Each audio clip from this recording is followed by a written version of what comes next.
So today, we wanted to show you how to make some Lanzhou-style Lamian. This is a noodle that, despite its ubiquity throughout China, seems to be perpetually shrouded in an air of mystery.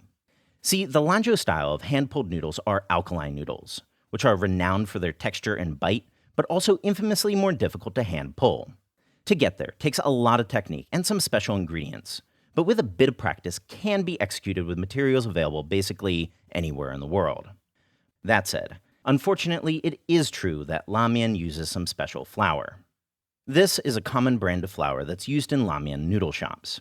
There's three main differences this guy has with your bog standard AP. First, it's higher gluten, 12.2% protein to be exact. Second, it's fresher. This bag was actually produced on February 15th this year.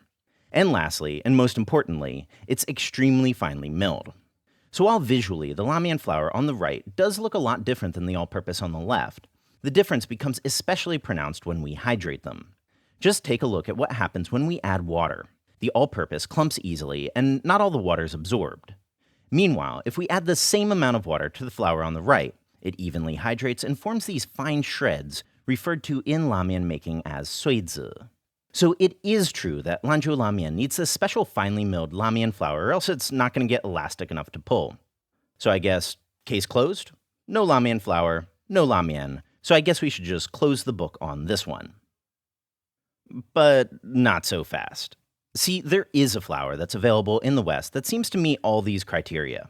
It's high gluten, it's relatively fresh, it's finely milled. And it's made to produce a product where both the strength and extensibility of the dough is key. I'm talking, of course, about pizza flour. And to keep things relatively standardized, for this recipe we specifically chose to use an imported pizza flour that's popular among home bakers in the West, Caputo's Chef pizza flour, which you can find available online throughout the world. But unfortunately, flour isn't the only special ingredient you'll need to make Lamian. Not from lack of trying, it seems close to impossible to make a stretchy alkaline dough without this stuff, Penghui. Now, I know that for some of you, those words just sent shivers down your spine. See, traditionally, Penghui was made from the yellow ash of the Halogeton arachnoideus plant, and unfortunately the stuff's aggressively unavailable outside of China. Penghui is like magic though. Mix a bit with water, and your dough becomes soft like putty. But before we throw in the towel yet again, while basically all Lamian shops use this brand of bag Penghui, this stuff isn't actually the ash of the Halogeton arachnoideus plant either. See, given how much Lanzhou Lamian is consumed in China, you could imagine that there just wasn't enough ash to go around. So in 1989, researchers at the Lanzhou University in Gansu developed this stuff, a mix of additives that is the Penghui used throughout China today. And there's no ash involved. What you're looking at is a mix of 50% salt, easy enough, 45% sodium carbonate, which is basically what you get if you bake some baking soda for an hour, 4% sodium triphosphate, an emulsifier that's totally available on Amazon, I promise, and 1% sodium metabisulfite, a reducer that's also sometimes used in winemaking, and also completely available online.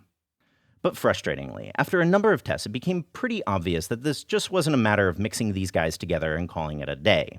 So after reaching out to some people that know more than us about food science, we learned that in an industrial setting, the ingredients would usually get dried out, then thoroughly mixed in hoppers.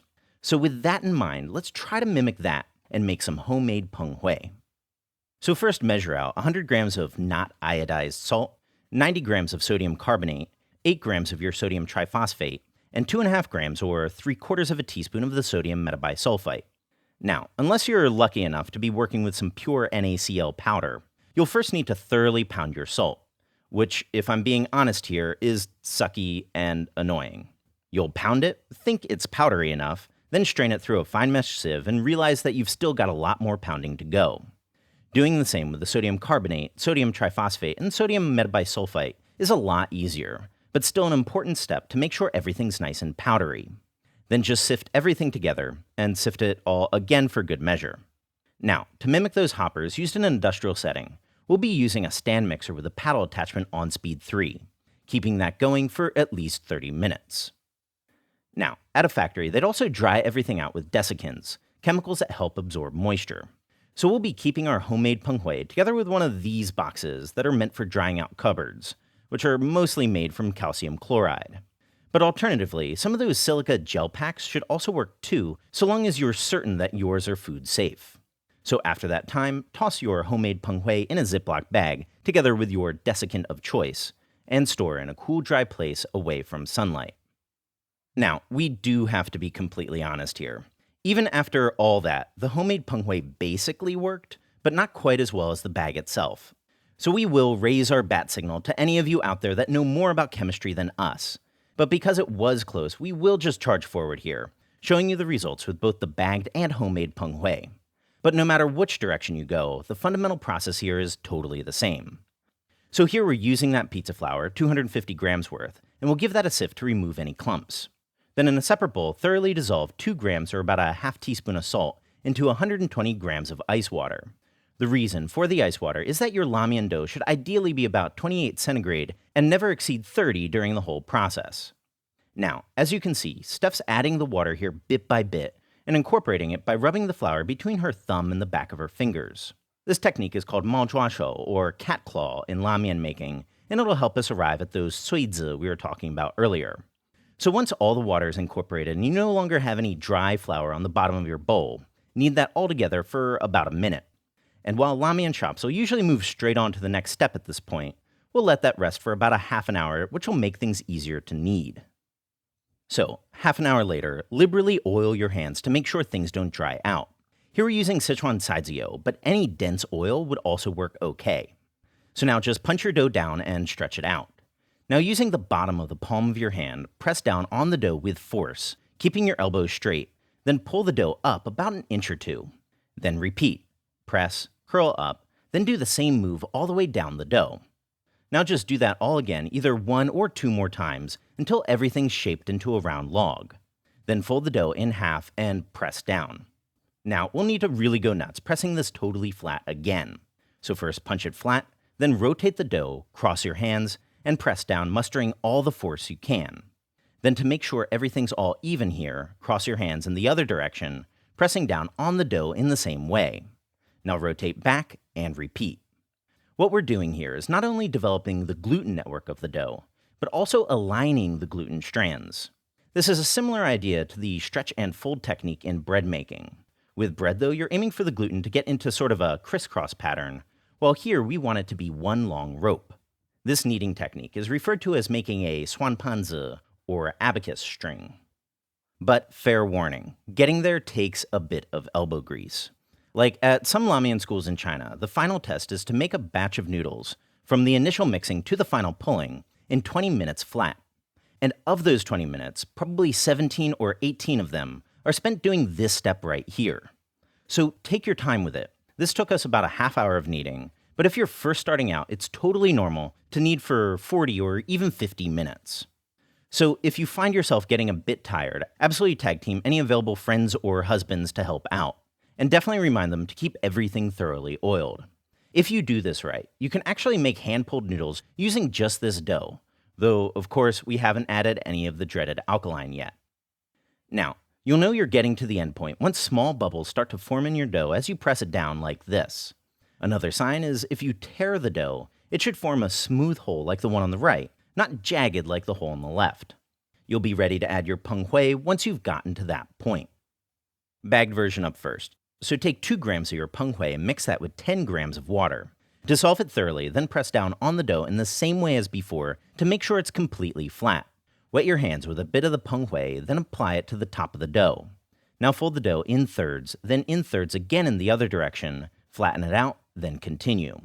This folding method is called 3叠2包, or 3 folds 2 wraps, and it's to ensure that you don't get any excess penghui water spilling out the sides. That said, if you're patient about adding the penghui water bit by bit, feel free to just continue using the same making the abacus string method we used for kneading, adding the penghui when it's flat. Then once you're finished incorporating all the penghui, you're good to prepare the dough for pulling. Now, for this step, it's absolutely critical that both your hands and the dough are thoroughly oiled at all times. Treat your dough as if it was dry, cracking skin that needed moisturizer. So just fold the dough in half, roll it into about a 1.5 foot log, and it's time for a step called latiao shunjing, or gluten combing. Now, the classic sight at the Lamian shops in China is to pull the dough to about arm's length, then twist everything together, slam it on the table, and repeat. This does 2 things. It strengthens and stretches the gluten network, while also giving you a test of sorts to see if the dough's ready. Another approach to gluten combing, and the one that we prefer, is to pull the dough to about arm's length, fold it in half, press the dough flat, and stretch it out again. Fold it again, stick the dough to the top, flatten it again, and stretch it out. You'll know your dough is good to pull if you can repeat this process 5 or 6 times without the dough breaking. If it breaks on you, no problem, go back, add a bit more Penghui, knead it a bit longer, then try again. This guy was good to go though, so fold it back and roll it all into a 1.5-foot log. Cut off the uneven ends, then slice it in half, and this is good to pull.